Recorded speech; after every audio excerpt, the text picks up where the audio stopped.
This video was made possible thanks to CuriosityStream. Watch TLDR ad-free and get exclusive videos from us by signing up the CuriosityStream Nebula Bundle deal at curiositystream.com/TLDR Global. Turkey and Russia have a complicated relationship, to say the least.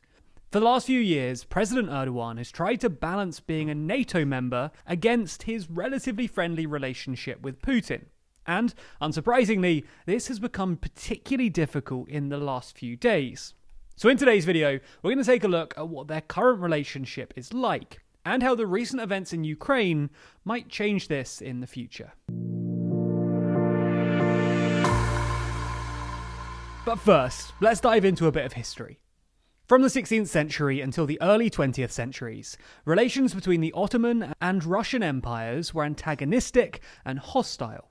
The two powers were engaged in numerous Turco-Russian wars. In the early 1920s, though, the Bolshevik Russian government provided assistance to the Turkish revolutionaries during the Turkish War of Independence, and the government's relationship briefly improved. But this only lasted until the end of World War II, when the Soviets laid territorial claims in East Anatolia, which Stalin considered stolen from Georgia by the Turks. And as a result, Turkey joined NATO in 1952. Following the dissolution of the Soviet Union in 1991, relations between Turkey and Russia improved significantly. The two countries were each other's largest trade partners. Russia became Turkey's largest provider of energy, while Turkish companies began to operate in Russia. In the 1990s, Turkey also became the top foreign holiday destination for Russian tourists. Affairs became tense again in 2015 when the Turkish military shot down a Russian fighter jet during an airspace dispute close to the Turkish-Syrian border. Putin described the incident as a stab in the back by the accomplices of terrorists and imposed a number of sanctions, including the suspension of visa-free travel to Russia for Turkish citizens, as well as limits on Turkish residents and companies doing business in Russia, and restrictions on imports of Turkish products. More generally, Turkey and Russia have a fair few foreign policy disagreements as well, as you can see by pausing the video here. So you get the idea. Russia and Turkey don't really agree on foreign policy. Nonetheless, Russia and Turkey are relatively friendly with one another for three main reasons: economy, energy, and geopolitics. Let's start with the economy. In 2019, Russia was Turkey's second biggest trading partner after the EU, with bilateral trade totaling 23 billion euros. While for Russia, Turkey came in fifth place. Turkey also has an estimated $10 billion worth of investment in Russia, and Russia has a similar amount in the opposite direction. And additionally, more Russian tourists visit Turkey than from any other country. On energy, though, Russia is Turkey's main energy supplier, and Turkey used to import over half of its natural gas from Russia. For Russia, Turkey isn't only a major export market for oil and gas in its own right, but also an important transit country for gas supplies to southeastern Europe. In combination with the still uncompleted Nord Stream 2 pipeline, Turkstream, which has connected the two countries under the Black Sea since January 2020, could eventually enable Gazprom to completely bypass Ukraine. Energy Corporation isn't limited to fossil fuels either.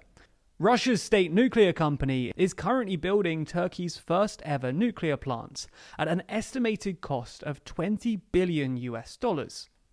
Finally, though, there's their geopolitical link. In many ways, Russia and Turkey are natural allies. The two countries share nostalgia for lost imperial greatness and ambitions to rebuild regional spheres of influence.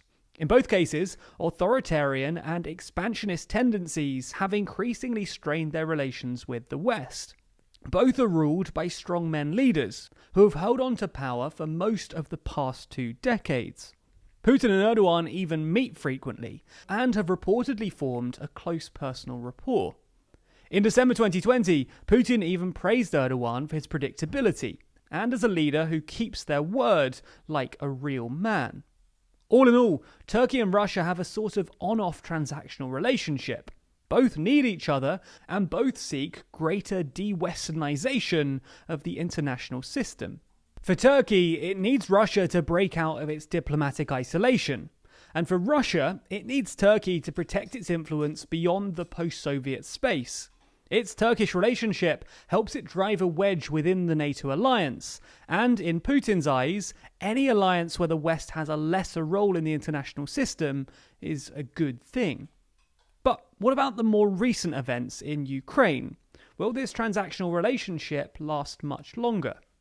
Well, the Russian invasion of Ukraine has put a deep strain on Russo-Turkish relations. Obviously, Turkey is a NATO member, but it's in a particularly difficult spot for two reasons. Firstly, Turkey considers Ukraine a strategic partner. It opposed Russia's annexation of Crimea, backed Ukraine's plans to join NATO, and sold Ukraine dozens of armed drones. In fact, earlier this year, Erdogan and Zelensky, Ukraine's president, signed a new defense cooperation agreement, tying the two countries closer than ever. The second issue for Turkey, though, is the Montreux Convention. According to the 1936 Montreux Convention, Turkey is allowed to limit passage through the Dardanelles and Bosphorus Straits, which connect the Black Sea and the Mediterranean during times of war. Originally, Turkey conspicuously avoided using the word war, with Turkey calling the invasion unacceptable and a grave violation of international law, but not a war. This all changed on Sunday, though, after Zelensky asked Turkey to close the straits. After which, Turkey's foreign ministry finally used the word war, paving the way for the closure of the straits and further straining Turkey's relationship with Russia. Nonetheless, no matter how bad things get, Turkey will be reluctant to completely sever ties with Russia, for two reasons. The first is Syria. 2 years ago, Turkey, which backs the insurgents, and Russia, which backs the Syrian regime, agreed to a ceasefire. This stopped a regime offensive that would have pushed the insurgents and millions of refugees towards Turkey's border from Idlib. Idlib is a province in northeastern Syria, packed with over 3 million civilians and controlled by Islamic extremists.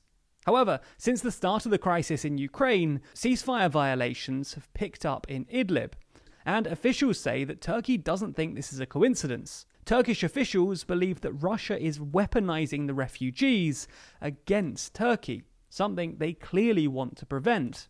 The second reason they won't want to fully cut ties, though, is to do with the economy.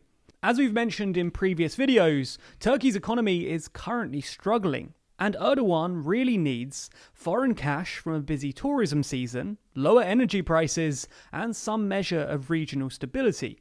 Russia's actions in Ukraine seem to have torpedoed all three of these hopes. Russians and Ukrainians accounted for over a quarter of the foreign visitors to Turkey last year, and Western sanctions will probably affect Turkish energy prices too.